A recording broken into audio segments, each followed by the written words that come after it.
everybody. Welcome to the next episode of Losing Your Mind with Chris Cosentino. And we are sitting here on a beautifully foggy day here in San Francisco. And I have the luxury of sitting down with Richie Nakano. For some of you, you may know him as the infamous line cook on his social media platform, but he was also the founder and creator of Hapa Ramen. I've known Richie for a long time. Yeah. It would date us if we said how long. I mean, a long time. And I think Richie has been one of the few folks out there who has been able to speak his mind freely. It has gotten him in trouble. Definitely. But it has also sparked many a conversation, made many a people think. There has been debates, battles, ongoing wars. I think most of those have since moved on, and it's been now Richie's focusing on family and making great food, and he's working currently with Chef Suite. Mm-hmm. If you were to ask my friends, they would say I'm boring now. You're boring. Yeah, I've gotten that a lot. We get boring when we get old, I think. I don't want to fight so much anymore. You know, like it used to be. It used to be like someone says something, you're like, I'm gonna get in a fight now, and now I'm like, I just gotta let this go. You know, I think, a long time ago, and then we can go down a whole road and a whole slew of different battles. We get heated. The social media platform allowed us just to kind of spout off. But there was somebody who said something: we never battle anybody that has a barrel of ink. Most of the time, when those people start throwing stuff out, they have more time, energy, and ink than we do. I've definitely seen that firsthand. Right? Yeah. And it can put both parties in a really bad place. Yeah. I mean, I think that on social media within your own echo chamber, you'll have people like rallying behind you and be like, yeah, this is awesome. But ultimately you're like shouting into the void, And I don't want my kids to like go and find like my Twitter archive and be like, whoa, dad, like what the fuck was going on with you in 2014, We all grow and evolve as people, and we've all done some things we regret, some things we'll stand behind 110%, whether we regret them or not. I mean, they're there and they're never going to go away. But I think, you did a lot of things. I mean, you were calling people out for bad behavior. You were calling people out for being disrespectful to staff. There was a lot of things that, I think made people realize that the restaurant industry is not just everybody's playground when they come into a restaurant. Well, this industry is funny because people in years past definitely had a thing where they're like, don't say anything bad about anyone. Don't bring up anything, like you keep it all to yourself. Right. And everyone talks shit, just not publicly, Well, I think that depends on what coast you live on. Right. Yeah, that's true. I mean, I grew up in the East Coast, and, it was pretty apparent. You wore, and I still to this day wear pretty much everything on my sleeve. Mm-hmm. And you are the same. Granted, you're not from the East Coast. I was born in Virginia. Yes, yeah. But you were raised where? In California. Okay. So I think there's a different, don't rock the boat mentality than there's rock the boat from the get-go. And I think it can definitely create a lot of rife in an industry that doesn't need any more rife. Right. Yeah, I mean, right. So the job is hard enough, so let's not make it harder for our colleagues and everything. But at the same time, sometimes you see really shitty stuff going on. Oh yeah. And you're like, someone should say something about this. Like, this is crazy what's going on. And, I think that it's probably harmed my ability to attract followers to my Twitter account because they're like, this guy's always mad about something. But you did have that for a long, let's be honest, you had that for a long time. Yeah. And there were conversations where I would sit with you and go, dude, calm it down. Yeah. Lay off, take a breathe. And sometimes you'd get mad, but then usually like 20 minutes later, you'd pull me aside and say, I never thought about it from that. There was a time where you and Murad in the same evening said that to me. You were both like, you got to chill, like with what you're doing. And I was like, okay. I was like, if I heard it from one of them, it's one thing, heard it from both of them in the same night. It's another thing. Well, I think from my perspective, I saw this incredible raw talent of what you were doing. You were cooking, but you were also not only a provocateur, but you were a form of journalism that hadn't quite hit its form yet. Yeah. And I saw this value that was bigger picture. And I knew if you'd kept throwing gasoline on the fire was going to burn you too. Yeah. And that was our biggest fear, because you have bigger potential and bigger goal, and you had bigger dreams. And we just didn't want to see you burn down the house before you get to build it. Yeah. I mean, the question I came down to was, is this helping anybody? You know, and you come away from it and you're like, it's not really helping anyone. You know, it's just sort of like being like, this thing sucks and I'm going to throw it out there for everyone to look at. It's better to come back and be like, this thing sucks and here's how we can make this thing better. It's a kitchen lesson, right? Correct. So you tell your cooks. Yeah, you can't say this is wrong, do it again, but not teach somebody how to do it properly. Right. If you don't teach somebody or correct the problem and just bitch about it, nothing's going to change. And I think that's part of getting older. Well, so I only think I learned that lesson from my kids, because they would come to me and be like, blah, blah, blah. I'd be like, okay, how are we going to fix this? You know? And then I started being like, I'm not doing this with my own life, you know? Like, so, yeah, I definitely learned that from parenting, you know, being like, let's not make things worse. Let's try to present a way to make things better. Or if we're going to present something that sucks, present the absurd side of it rather than the I'm angry about it side, if that makes sense. It makes 100% sense. Yeah. I mean, you're trying to put a little bit of levity to it.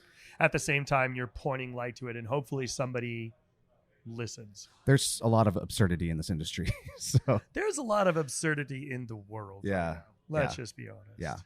So right now you're working with Chef's Feed. Right. Okay.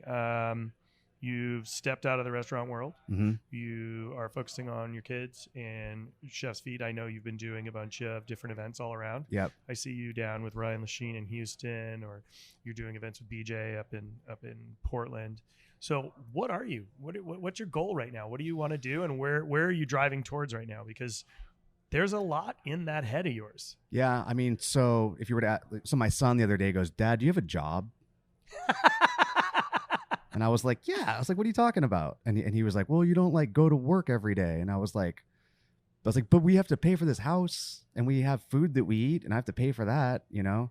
My job right now is doing editorial content and social media for Chef's Feed, but then also freelance writing for other publications too. So there's that part of it. And then in terms of like doing the events, it's just me trying to keep my like foot in the restaurant world, you know?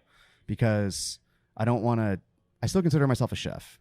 I still could definitely walk in a restaurant and run a service and do the whole thing.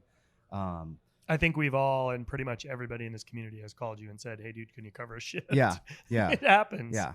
And I love cooking still. I'm still in love with the restaurant industry, but it's just not the time to be spending, 14 hours in a restaurant for 6 days a week right now, especially just with my kids. They're at the age where they need dad there. So what am I right now? I'm in between things. I'm in flux right now. I've always written. Writing has been a part of my career since I started as a line cook way back when, hence the name.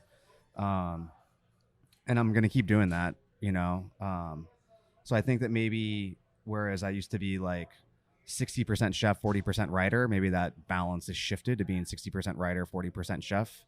But having the unique point of view of knowing what it's like in the kitchen and knowing all these chefs and having them in my phone and stuff like that has made doing the writing part of my job 100 times easier, because I think I have access that a lot of people don't have, and to be able to get deeper into these conversations with chefs. So I'm hoping that through the stuff that I write over the next course of a year, we'll be able to like present a more in-depth look at like what it's like to be a chef, especially in 2019, 2020, how difficult it is, why it's difficult, what's weighing on the minds of chefs, things like that. In talking with a lot of these folks right now, and I mean, you hear from people all the time, especially working with Chef's Feed and now writing. And what are you hearing out there as someone who has opened restaurants, has worked for many restaurants in San Francisco? What are you hearing from people? What are they asking you? What are they looking for? What is the overlying consistent thing you're hearing right now? Everyone's having a hard time right now. Like no one. I recently interviewed 12 chefs for a piece that I'm working on, just to get like a broad picture of like what was going on with chefs in our modern day. Don't right blow now. your story here. I'm not going to blow my story, but it was interesting because I talked to chefs that run busy, successful restaurants, and no one was like, I'm doing great, everything's great. Everyone was like, there's good days, there's bad days, it's up and down, staffing's still a nightmare. A lot of people are not drinking as much, and not even like full sobriety. They're like, I still drink, I just don't drink every day. Every single chef talked about how they have to get a workout in every day, which I thought was really interesting because that's something you never heard 10 years ago. No, never. There was few of us that were doing external things. Maybe it was a hunting or a fishing. It was a rarity. But it was a rarity to say, I'm going to go to the gym. Right. I mean, you with your cycling was one thing, but, I mean, like I was running a lot 10 years ago and people thought it was weird, Oh, yeah. So it's definitely shifted into like people are like, I need to take care of myself and I need to figure out a way to take care of my family and how I'm going to send my kids to college one day and how am I going to retire one day. There's like all those conversations happening.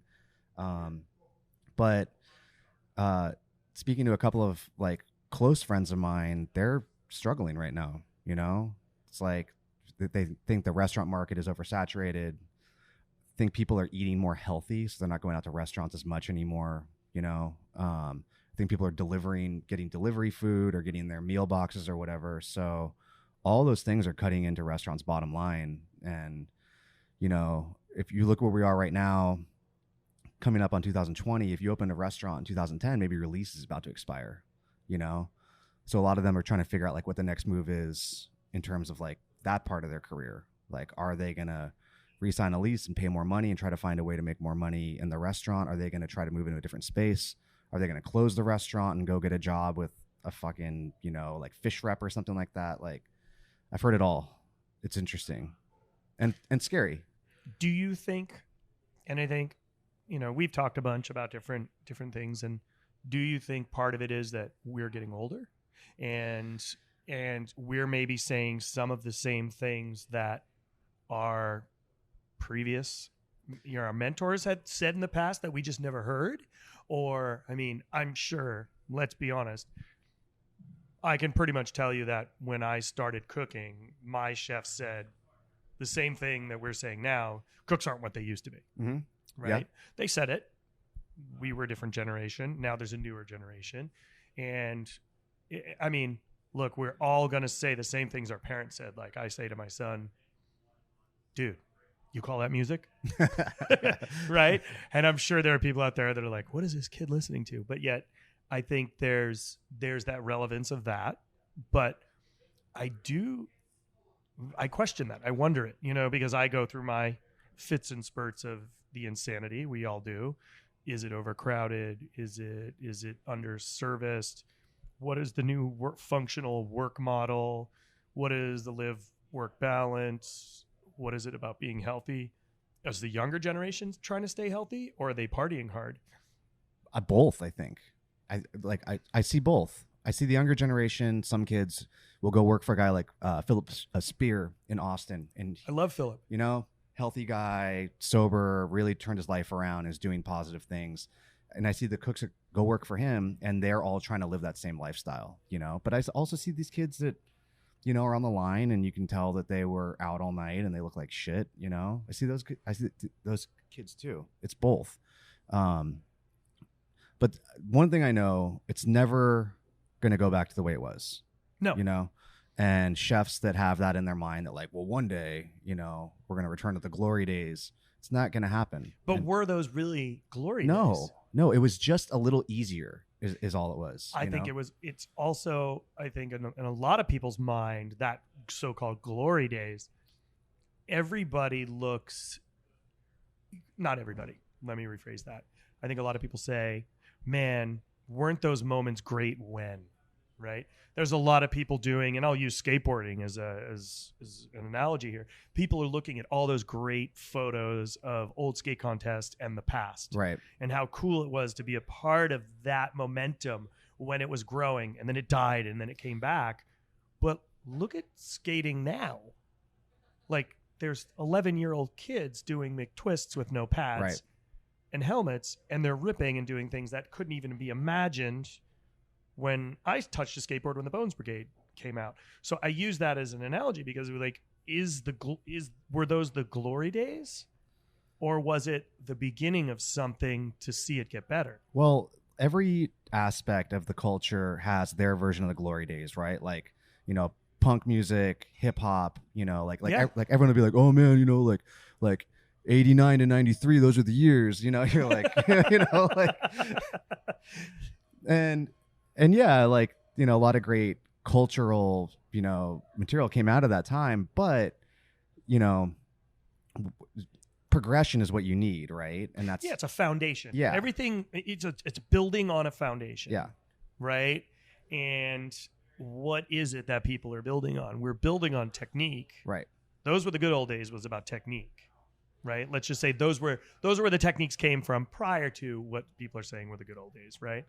Like I didn't ever want to replicate the behavior that I came up in. Granted, I was not the nicest guy either. I'll be honest. I'll say it. But I never once laid a hand. I never once, I would yell when I was upset. But I wouldn't berate, be demeaning, condescending. It was just like, would you serve that to your parents? You know when I yelled the most? When I was scared on the line. When I was most freaked out on the line, like most in the shits, that's when my voice got loud, Because you're panicked. Yeah. Yeah. And that's our insecurities. Yeah. But that stuff, how to be a leader and how to, come into your shift not hungover and how to save money, that stuff was never taught to any cook. No.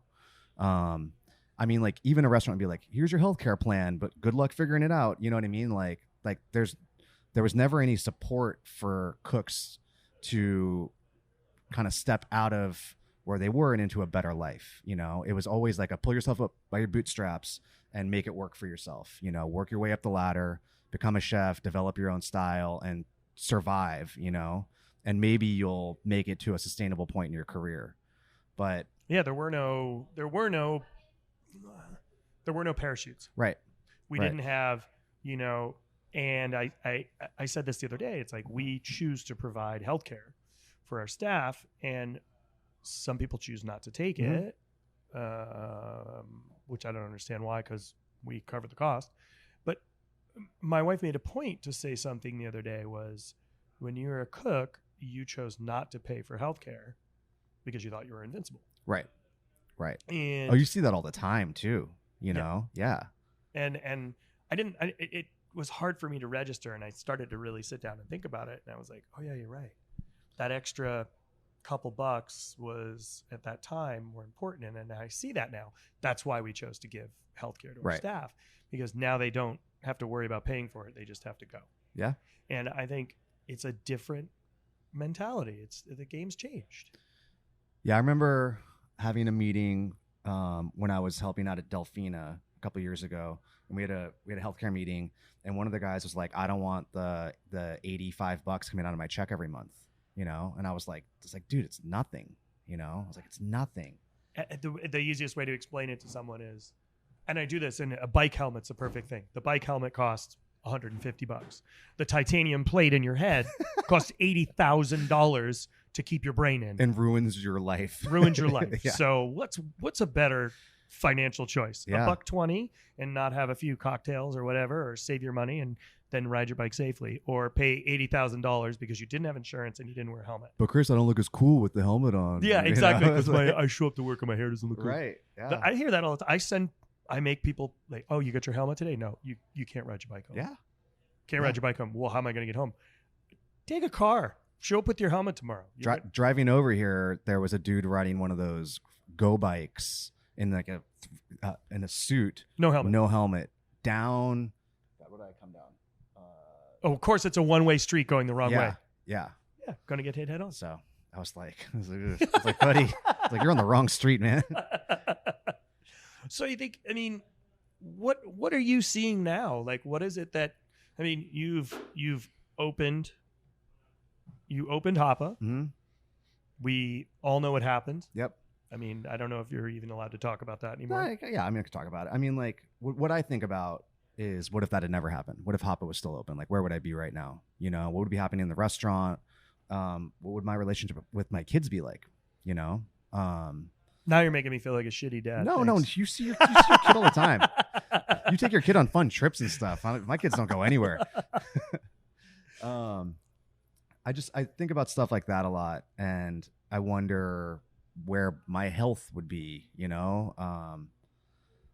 So as shitty as everything was that happened around Hapa, it did open all these other doors for me, you know? And led me down into this like other area of my life that's been good, you know? I mean, it's not perfect, but it's good.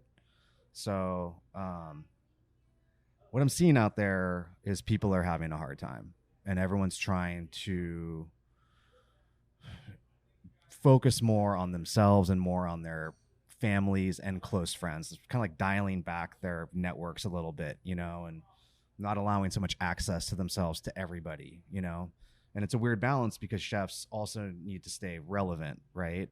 And I hate saying that, but it's true. And you hear it from everybody. Everyone's like, I have to go and do these food and wine events, or I have to go and do, you know, No Kid Hungry. I have to go do this. I have to be in this magazine. I have to pay this PR company this much money, because they have to keep the profile up in order to keep the restaurant busy, you know?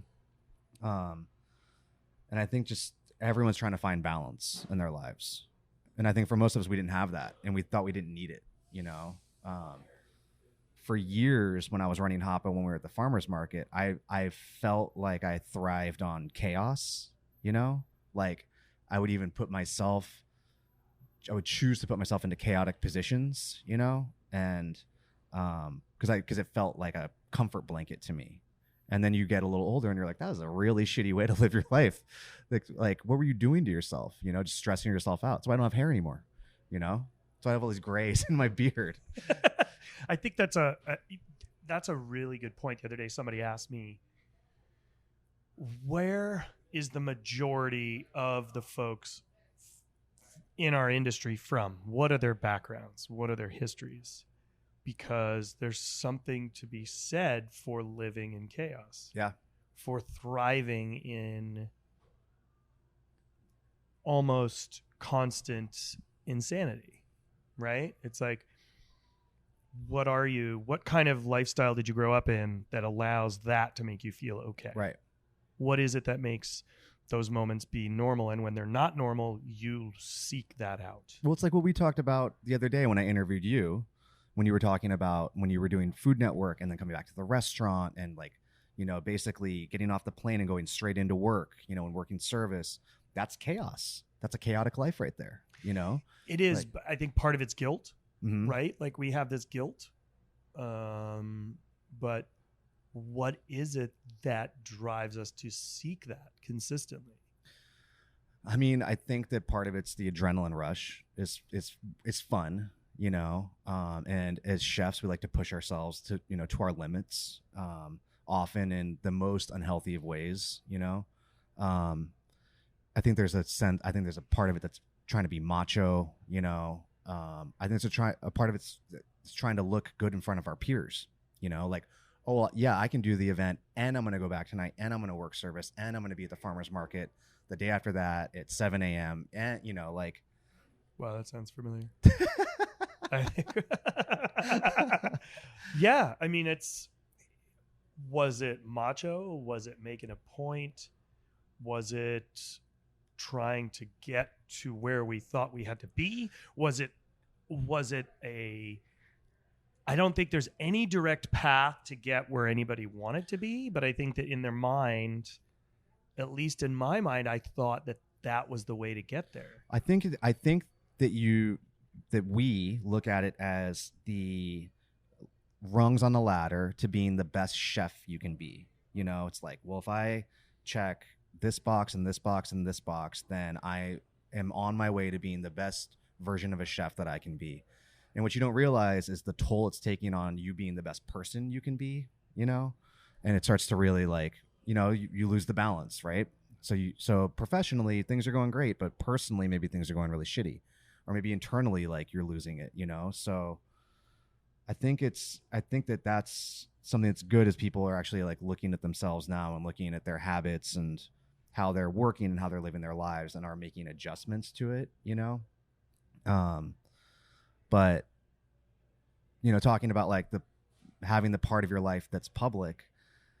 I was talking to a friend yesterday, and he was saying that he feels like unless you get constant press, you can't have the restaurant that's booked out every single night, which I don't necessarily believe in, because I don't know.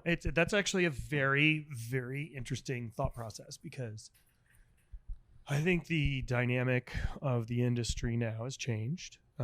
What drives the restaurant to be busy? Is it the quality of what you're producing?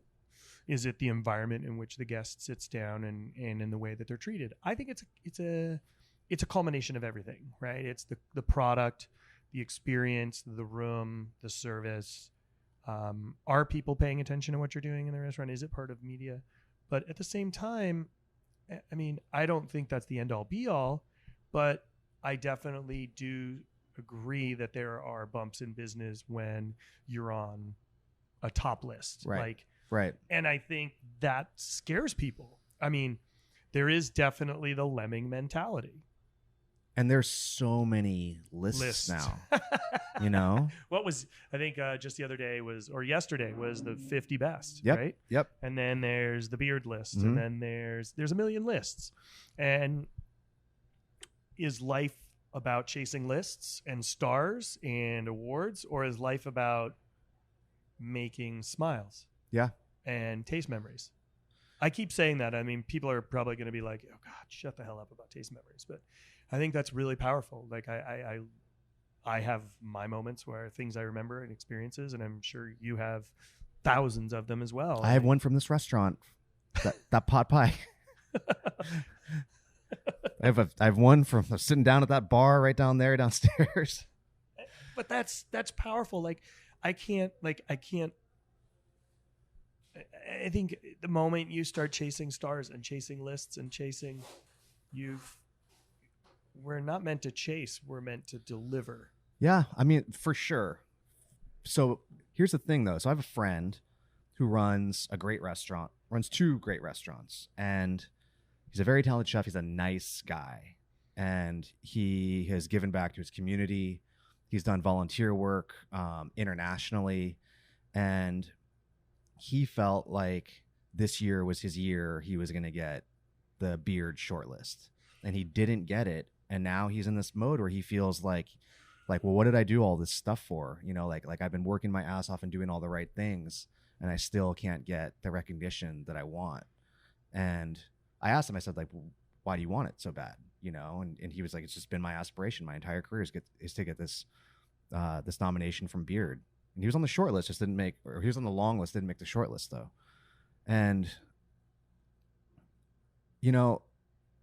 is that where we are, like, in terms of like the way people are being affected by growing up with like media all in their face all the time? And like, are cooks starting their careers now saying like, one day I want to have 3 Michelin stars, or one day I want to, have a fucking TV show like Bourdain? I hear that shit all the time, There will never be another Bourdain show. No.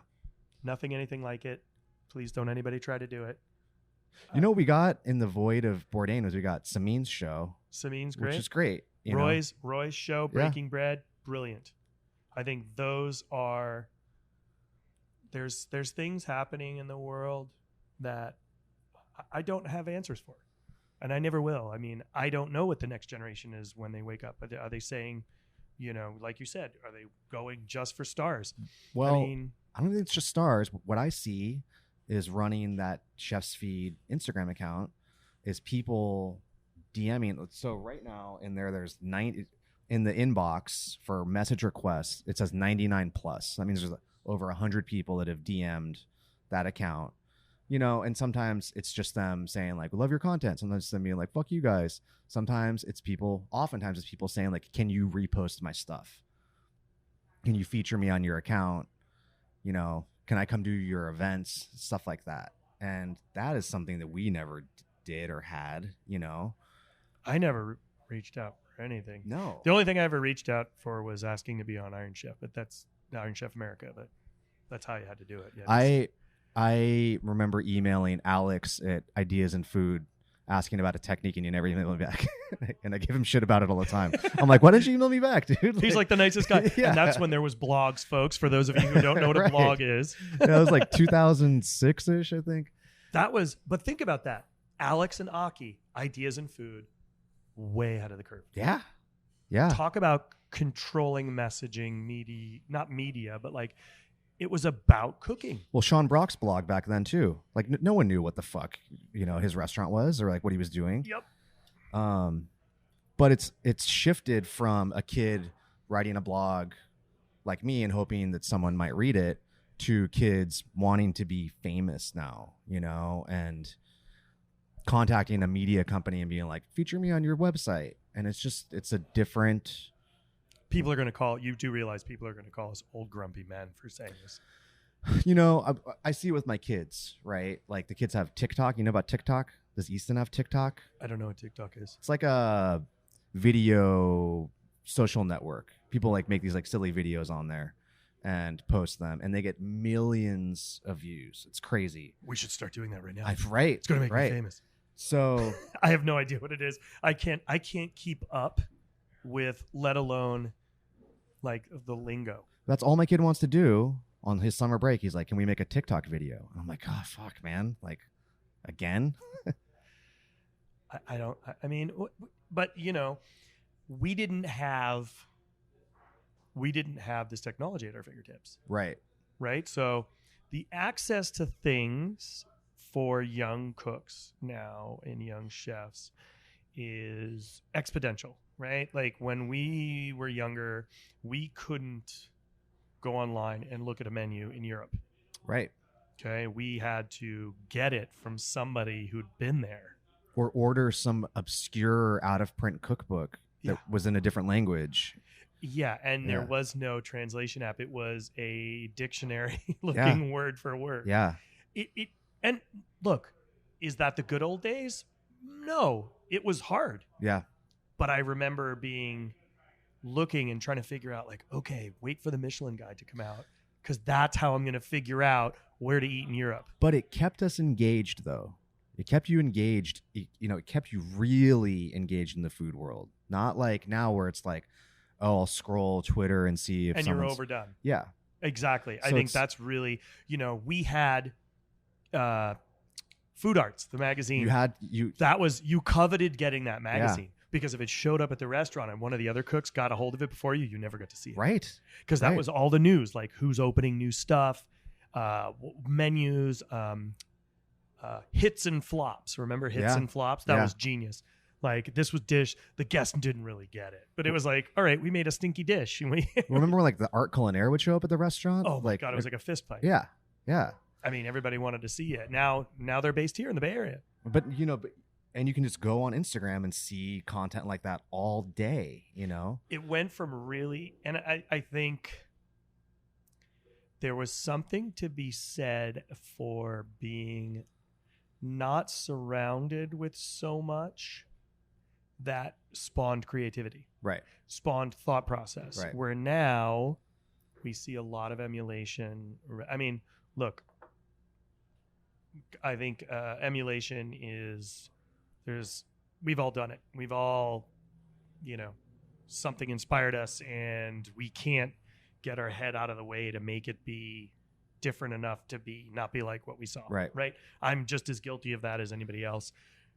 But also, it was a mother of invention, the mother of a stimulation, because we were like overwhelmed with like trying to think like, what can I do with this? I don't know what to do. I mean, all right. So you are an encyclopedia of classical technique knowledge. When you teach that stuff to cooks, do you feel like they're like, yeah, this is awesome, and like I'm engaged in this and I'm learning, or are they like, well, chef, we could just sous vide it and like fucking throw it on the flat top? I think there's a lot more interest. I think people that come to work for us here at Cosentino, specifically here at Acacia House and Jackrabbit are looking for that primal cooking over fire using a wood oven, using bits of like using tuna collar, or using different cuts, but also really looking to see something different. I do use some sous vide technology, but I do recall being at Encanto and not using it, and being told by cooks that were staging or interviewing that I was invalid and not what did they say? I'm not up to speed on what's true cooking. Right. And I think everything has its time and place. It really does. But, how many cooks can you ask to make a perfect 3-fold omelet like right now and can do it?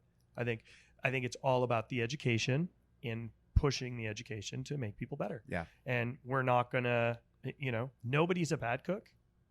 I think everybody can become a great cook. It's how much aspiration and drive they have to learn, and it's how much time that we spend with them to grow them. And I think there is no bad answer. Questions are important. There is no dumb question, right? Yeah, as long as they're engaged in asking a question, right? Right. You can teach a monkey to cook. You can't teach a monkey to go home and dream about it. Yeah. I think that's a really an important thing. And I think, when you brought the craziest noodle machine I'd ever seen in my life, ramen noodle machine. Yeah. I'd never seen anything like it in my life. The thing was temperamental. Yes, but as temperamental as it was, you were doing something that was new. Yeah. New to me. And I think that to me is what drives me as a chef. What drove you as a chef was to learn. Well, I think that's the most important part, is being inspired by your peers, right? You have to get out there and you have to go talk to your friends, because you would come to the restaurant and would sit right there next to me in the kitchen and we would just chat.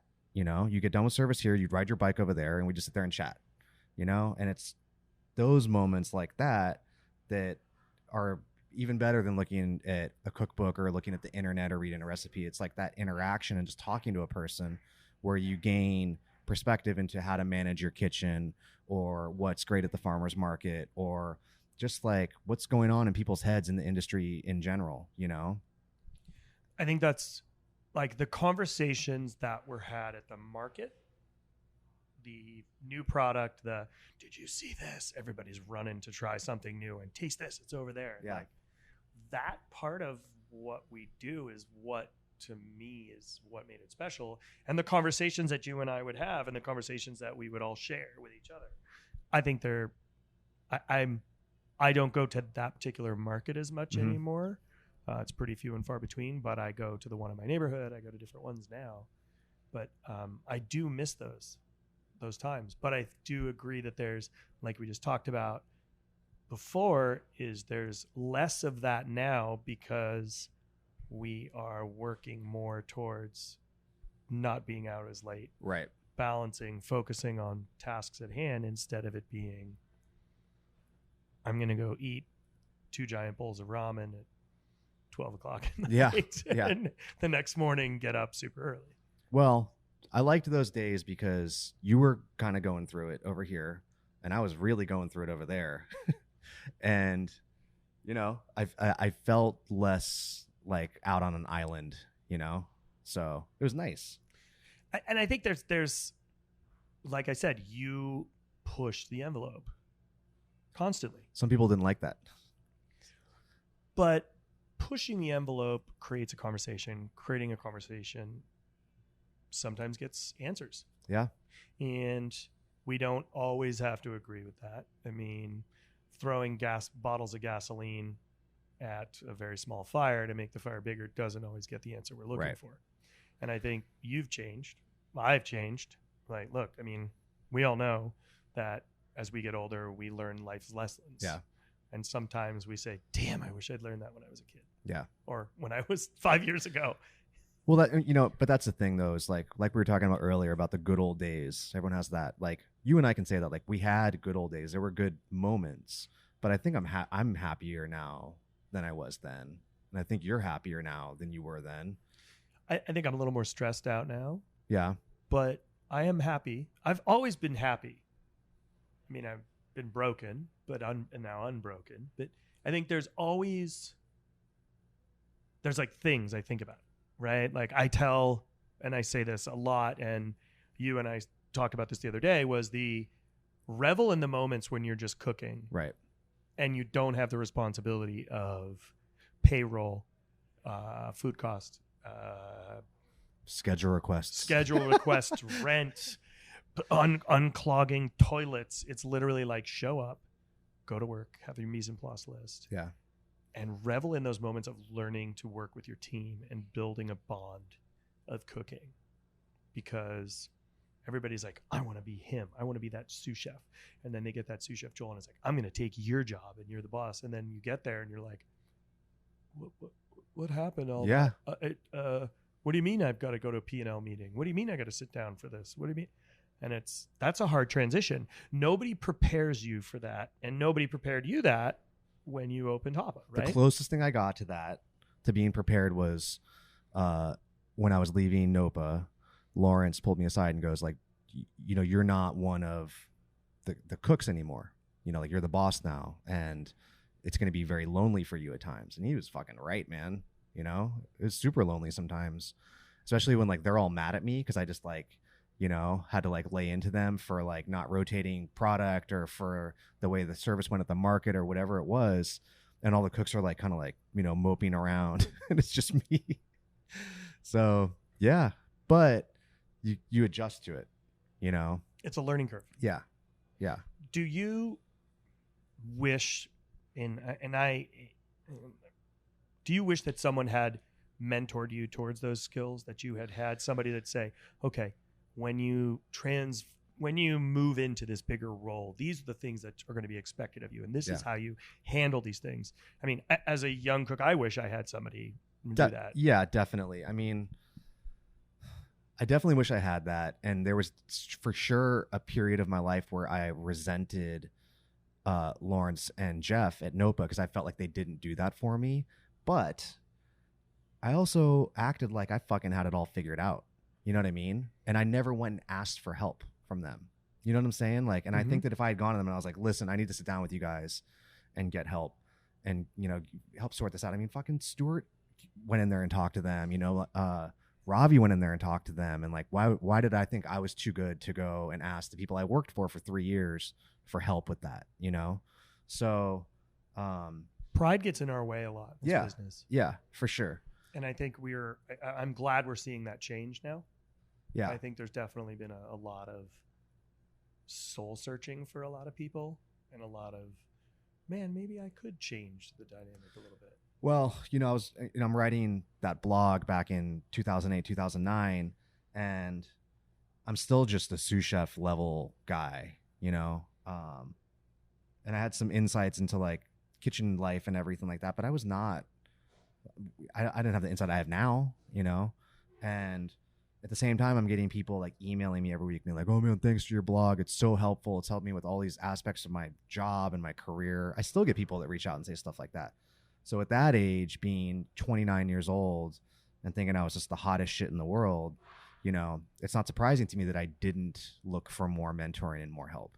Because I did think I had it figured out. I mean, that first year I ran Hapa, I think our food sucked, you know, and I didn't listen to anybody, like suggestions, customer complaints. And I was like, fuck you, fuck everyone. No one knows as much as I know about this. And it wasn't until we got through that first year that I was like, man, that blurred by. And I think we put out some food that wasn't our best food, you know, and ran some services that weren't very smooth. And like, we need to fix all of this, you know, but it took grinding through a shitty year to figure that out, to gain that insight, you know?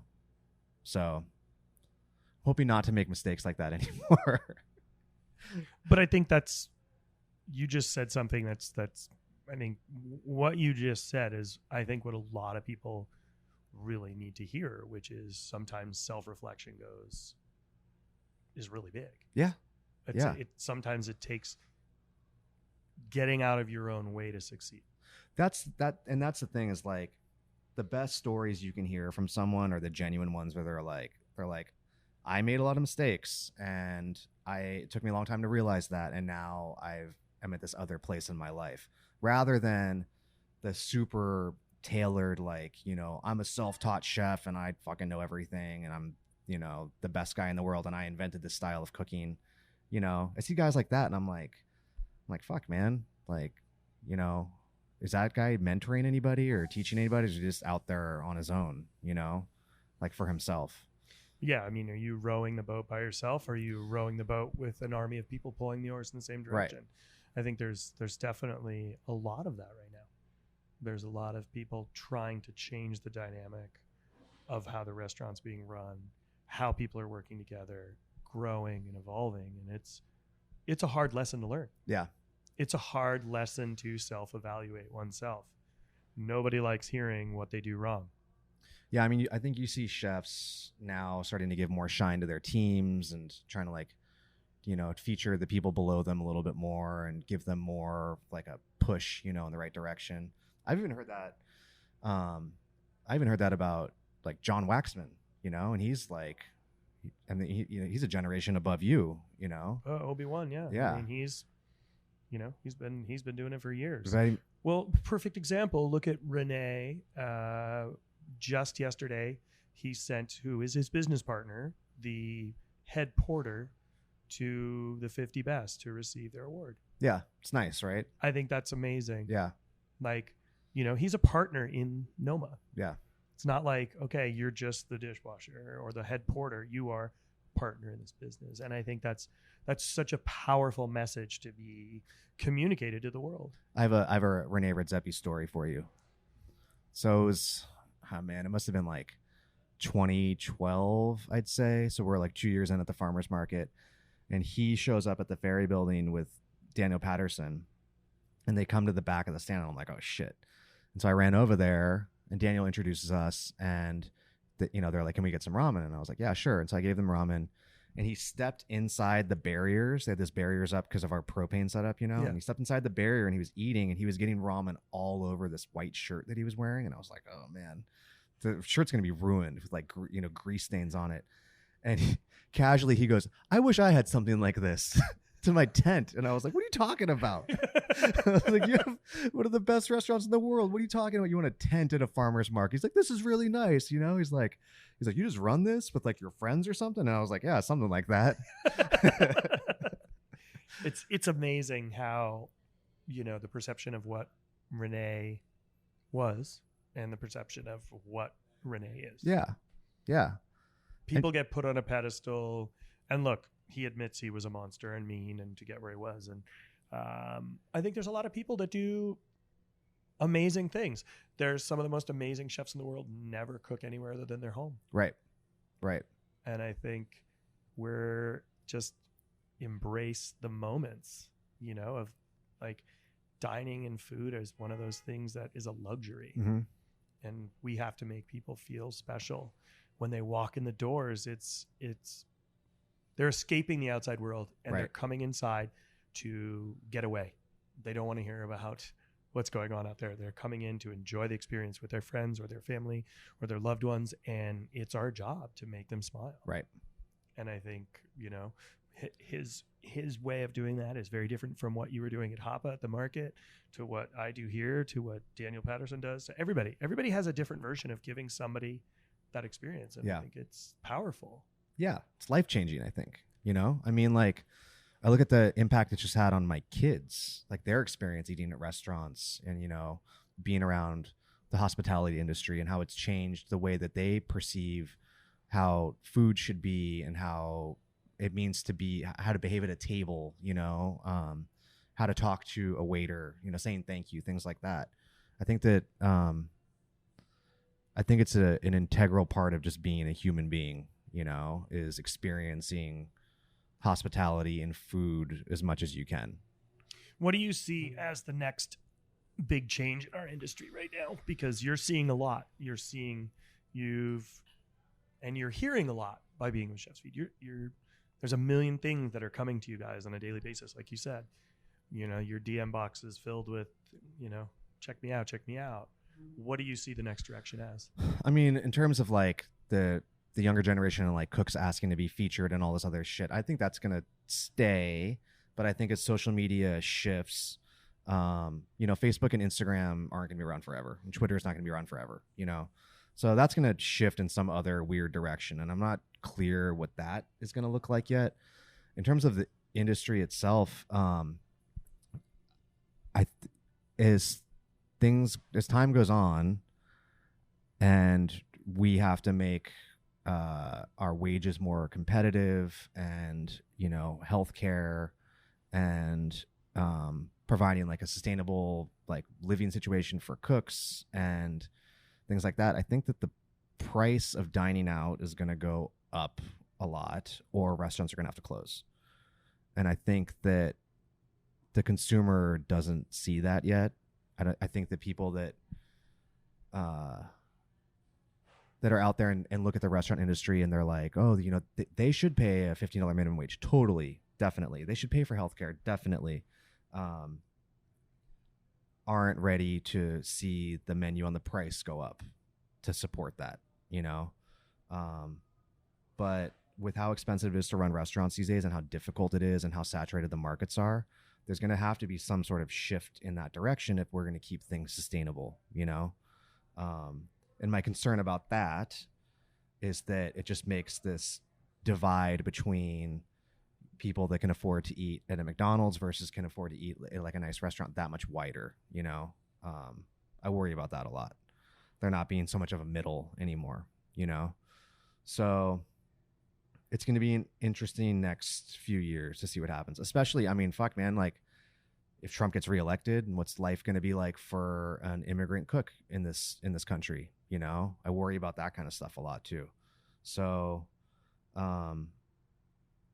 I think that you're going to see less of people trying to like branch out super hard and aggressive and like open like, 7 different restaurants. Unless you're like Michael Mina, I guess, I think that you're going to see less and less of that, and people trying to kind of consolidate their lives and make things a little simpler for themselves and for their staffs, really, Yeah. I definitely think, Michael has been able to do that in a successful, functional business model where his team, people gravitate towards Michael to do really great things. But I do agree it's getting to be stressful. The cost of goods for a restaurant have increased year by year pretty dramatically, not even speaking about the cost of wage for employment. The everyday costs have gone up. The cost of, gas, electricity, water, there's delivery fees, there's cost of goods have increased. The cost to the consumer as a dish has not gone up. No. Comparative. The numbers are completely skewed. Right. And I do agree that there will be a dynamic shift because people don't want to pay the difference. Yeah. How many times have you heard, oh my God, that's so expensive? That's the first thing people say, like the menu goes up on Eater and someone screenshots it and posts it on Twitter. And they're like, look at this, bullshit. Look how expensive this is, But I think there's definitely the difference when you have to look at, yes, here is a cost of an item. Let's just use chicken, right? So you get an organic chicken per pound, but it's not just the per pound of the chicken. It's like nobody wants to eat it on the bone, so you have to debone it. Mm-hmm. So then the cost on the plate goes up because you're removing the bones.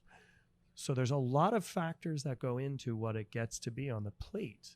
There's all the prep work, the manpower, the time, the energy, plus the rent. The building you're sitting in. Sitting in is all part of the costs to putting something to the bottom line. Yeah.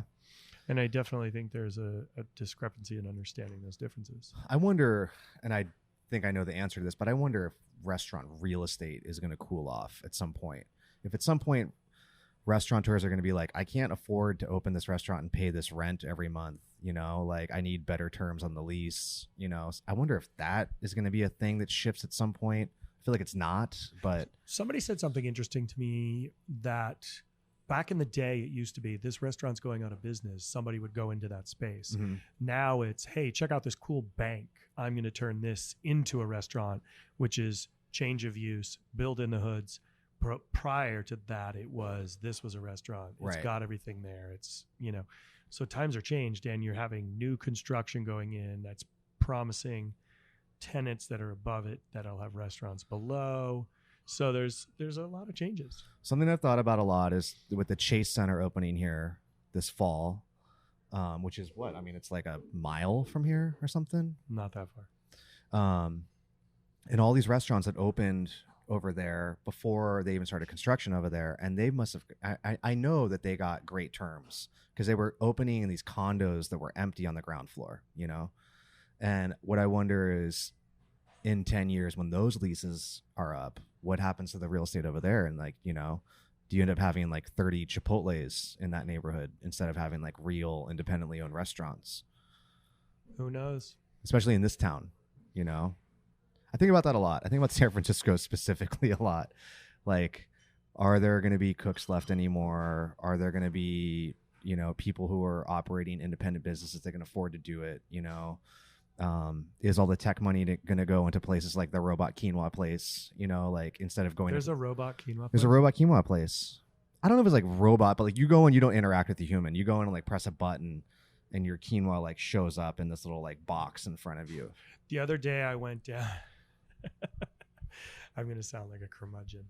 I went down and I was on my way to crazy school, and there's an automated coffee, like a robot coffee thing, right? Not like a walk-up Coca-Cola dispenser, like, you know, soda machine. Like, it's a robot and it pours the coffee, but yet there was an attendant. So it's really not human free. And I was like, I just wanted to see how it worked. And I said, hey, can I get an Americano with an extra shot in it? And the guy looks at me. I was trying to figure it out. The gentleman comes over and explains, well, is there confusion? And I said, well, I just wanted to add an extra shot of espresso to my Americano. And he's like, oh, the computer doesn't understand that. And I was like, henceforth, why humanoids do a good job. Yeah. Yeah. You know? I was just like, okay, I guess I don't want a coffee. As surly as the baristas can be, you know, they understand. Yeah, they get it. You know, you know, it was an interesting experience. You know, is it? I don't know. You know, it's like making cars was replaced by robots. Right. Right. Drivers are about to be replaced by robots. That scares me. Yeah, it scares me too. I'm like, I'm not bringing my kid into one of those things. You know. Like, what the hell, man? What is the next direction?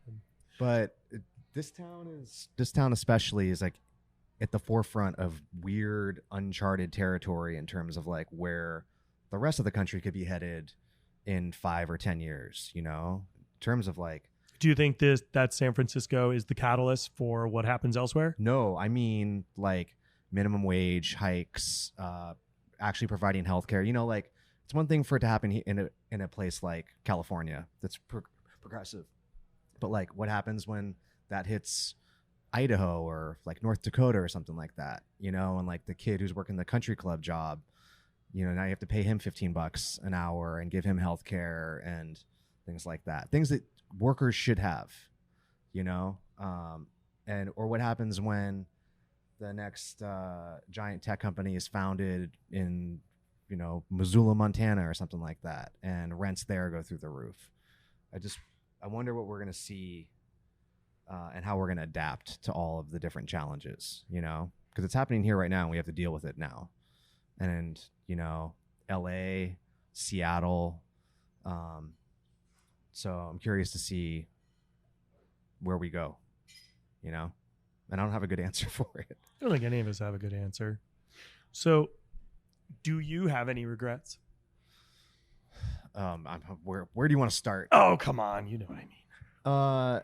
In terms of my career? Yeah. Yes and no. Where I look at where I am now, I'm good with where I am now, you know, and my cooking career isn't over by any measure, you know, and that I have this other skill I can draw on in terms of like writing and things like that. I'm eternally grateful for that. Never went to college, you know, just kind of figured it out. Do I have regrets? My main regrets are that I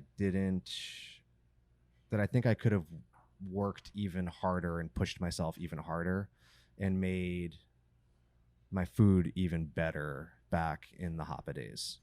And we pushed really hard. We really did. But I think a lot of times I just had blinders on, you know, being like, we're the pioneers and we're the best and we're doing everything right. And I should have been asking more questions and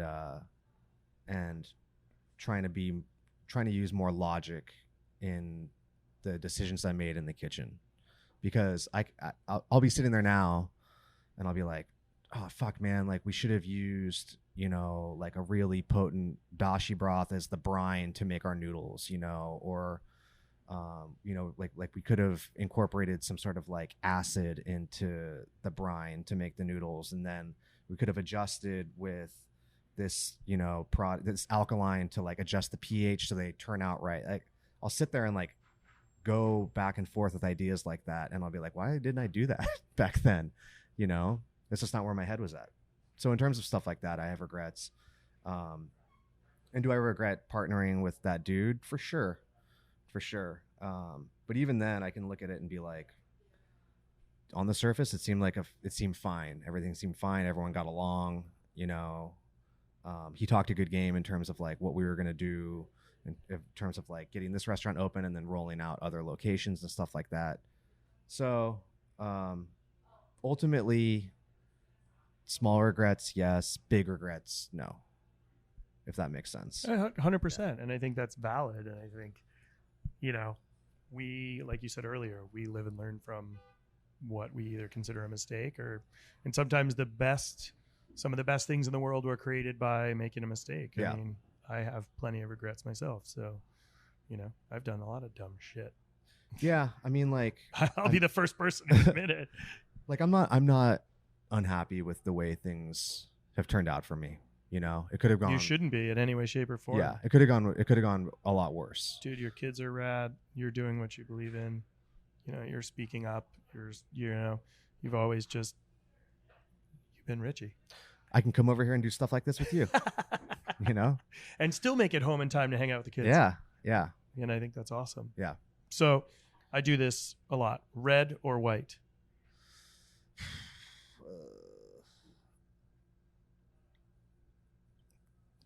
I mean, I'd probably get a glass of rosé, I love it. Okay. Beer or tequila? Beer. What kind? I like Anchor Steam a lot. I like the regular steam beer, and I like the Liberty Ale a lot. Liberty Ale, the first big IPA to come out. Right. And every now and again, I'll get the California or the California lager, depending. But tequila, I love tequila. I love a good margarita, but it just doesn't love you. Agree. Yeah. Like bourbon, I can fucking drink bourbon all day. But tequila, man, you know what it does? It like just shuts off part of my brain. So it lets the stupid come out. Yeah. Yeah, I think that's pretty common with tequila. Yeah. Beef or pork? That's hard. I know. That's really hard. You can think about it. Okay. How about nigiri or sashimi? Definitely nigiri, because I want to taste the rice. I keep hearing that a lot. That's interesting. I want to taste the rice. Yeah. Sake, soju. Oh, sake. All the way. One time, unless you're karaoke, then it's soju all the way. The worst hangover I ever had in my life was some soju. Back when Sebo was open, Mike Black came over to my house, and I made dinner, and he brought 3 bottles of soju. Yeah, and just started pouring it, and I was like, "This stuff goes down like nothing." Yeah, that's the problem. It's the gift that keeps on giving. And I woke up the next day, and I felt like I had like knives stabbed into my head, and I had to go into work at NOPA the next day. I thought like worst hangover I've ever had. Oh my god! Yeah. Hot dog or hamburger? Hamburger. Pepperoni or cheese? Cheese. And that's only changed recently because the pepperoni's like too salty for me. I like the straightforward cheese. Yeah. Okay. Soba or udon? I'm gonna go with soba because I think it's more versatile. I just like cold soba. Yeah. Dip. I think it's my favorite. Cold soba with like tempura. Yeah. Is great, but also you can heat up the soba too. You can dip it in hot dipping sauce. So yeah. So what's next? For you? I'm gonna book is the next thing. Awesome. Yeah. That's the next thing. And it's not going to be the kind of book you think it would be. So will there be comic book components to it? There's illustrations. Okay, cool. Yeah. For those of you who don't know, he is a complete comic book nerd. I do love my comic books a lot. You had a great one. Yeah, book is the next thing, and I have a childhood friend who's a very talented illustrator. Awesome. I'm working with him. So awesome. Yeah. Reggie, thank you for taking time. I know you're busy. I know you got stuff going on. Thanks for having me. I'm happy to.